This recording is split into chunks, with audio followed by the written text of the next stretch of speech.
Roll camera. Action. Cut.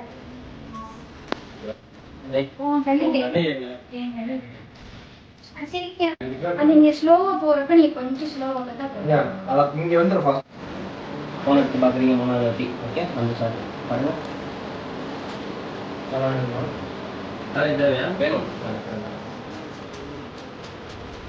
இன்னும் கொஞ்சம் light action. சரி அப்புறம் இல்ல கேண்டிடா ஆயிரு கேட்ட ஆரம்பிங்க. சரி இல்ல ப்ரோ அந்த கிட்டதான் இருக்காங்க. தமிழ்ல இந்த கேடி எங்க வரீங்க? இங்க கிட்ட இருக்கு. 3 மணி தானே? 3 மணிக்கு நான் பண்ணேன். 11 மணிக்கு டைம் இருக்கு. அது கிடைக்க 3 மணி தானே? டைம் நீட்டிக்கணும். இல்லையா? 3 மணிக்கு 3 மணி தானே அப்ப? அதான் 3 மணி தானே அப்ப. தூக்கி என்ன 11 மணிக்கு இருந்துச்சு. அப்படியே